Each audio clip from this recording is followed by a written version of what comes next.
This is looking out from the Museum of Troy towards the city of Troy, the ancient city of Troy, where I've just been to this morning. And there's my hotel that I stayed in last night had excellent lamb chops in the evening, and then a terrific omelette in the morning. And this is the interior of this astounding museum. I mean, it cost €27 to get in, which is, a $50 note you got to put down. Anyway, but this is the top floor, and even the roofing is just massively, brilliantly done, like formed concrete work.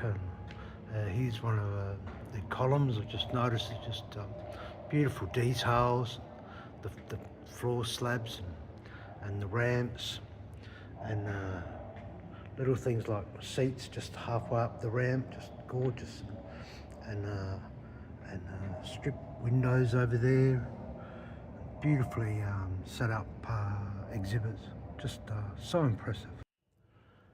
And now I realise it's the play of light. It's Japanese minimalism and Ando's work with the concrete, but in a European context. And this beautiful triangulation of the light is as a product of the sun coming from the south, as it does in this hemisphere, and it comes through these strip windows that are all sealed, and so because it's got to withstand like Arctic temperatures and then baking Mediterranean 40-degree heat there. Now we've got warming, but the shadow, the sunlight comes through there, but it's appears to bounce off the steel structure, and so you get that quite impressive, as I said, triangulation, plays of light, and like it's like the ancient sundial. It's as simple as that. This is not possibly not a fault, but a definite detail of that you often see in this formwork but this is quite a substantial lug hole.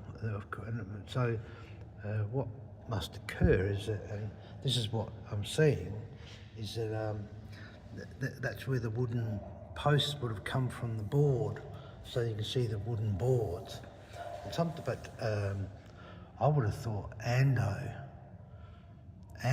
wouldn't have passed that, like leaving that. But it's maybe it's a European thing to leave, and so some of them quite important, actually movable.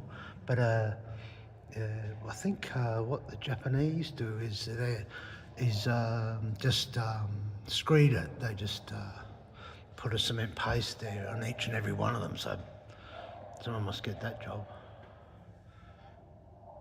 Here we are on the uppermost level.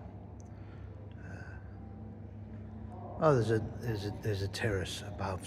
That's why it's such a massive roofing structure. It's obviously it's going to be a sealed, tanked terrace of some sort. We'll have a look at that in a minute.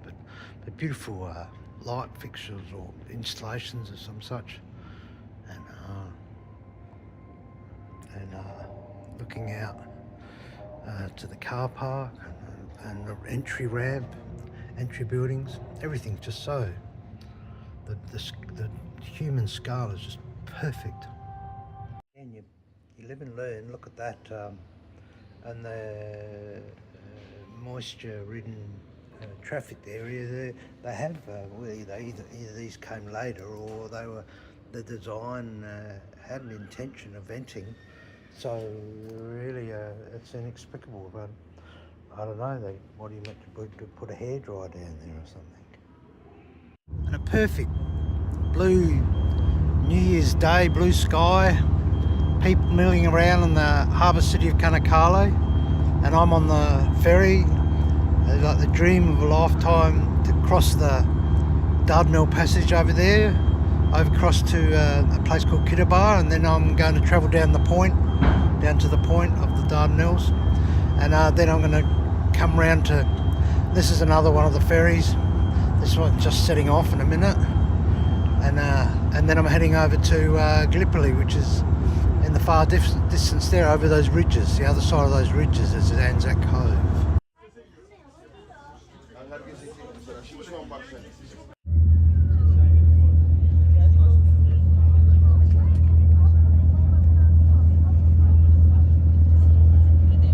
That's up the Dardanelles to Istanbul.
Well, I've made it.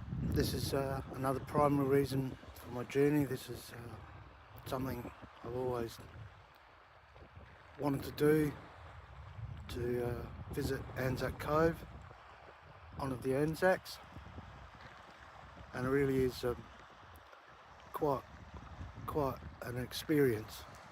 There's the Aegean, the Mediterranean. That's where the battleships would have formed, and the men came ashore on this beach, and we're confronted with cliffs like this that I just wouldn't even try to scale and under fire. So beyond comprehension. I mean, just look at these battlements at the point of the Dardanelles. Like, so for 2,000 years, 3,000 years, 4,000 years, they were holding off this peninsula from the Greeks and the Romans. So when the British government sent the Anzacs in, there's no hope at all. They've been doing this with their eyes closed, keeping out hordes they didn't want to take their villages. This is sunset of the Dardanelle Peninsula, and this is the castle near the small hotel I'm staying in, and there's the battlement walls all the way up to there.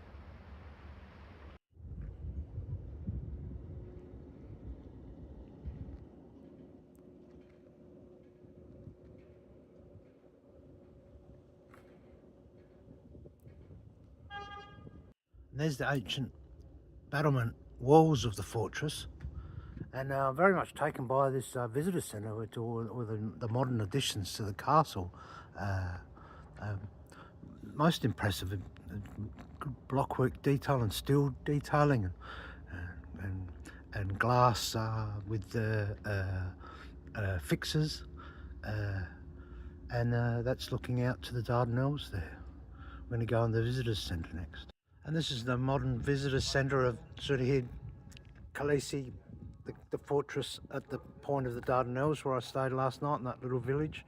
That's out to the Dardanelles there. There's Sonnet Lumiere,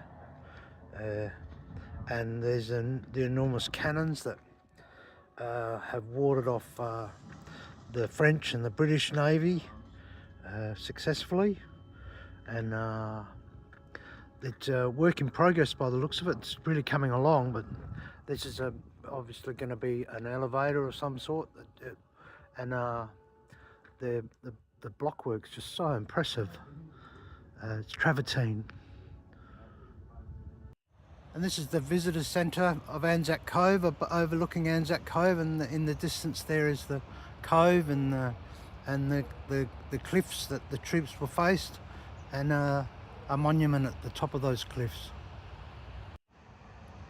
And this is the Anzac Cove Memorial, and the Anzac Cove there in the distance, and it's quite a futuristic monument and memorial to the troops, both the Anzacs and the Turks, and of course the British and other associated troops were Indians and the French. But it is quite a brutalist piece. Just superb ancillary offices and rooms for the museum stuff. It's quite nicely done. Here's the very striking statue as you come in to the entry foyer.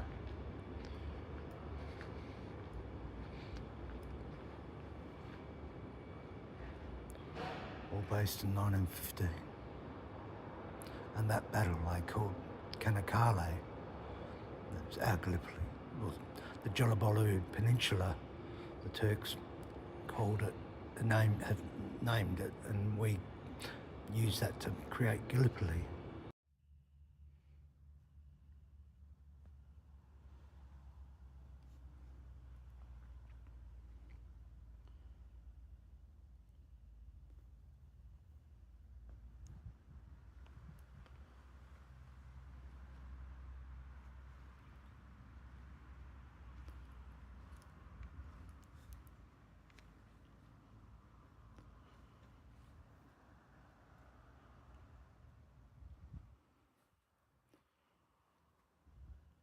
Lest we forget.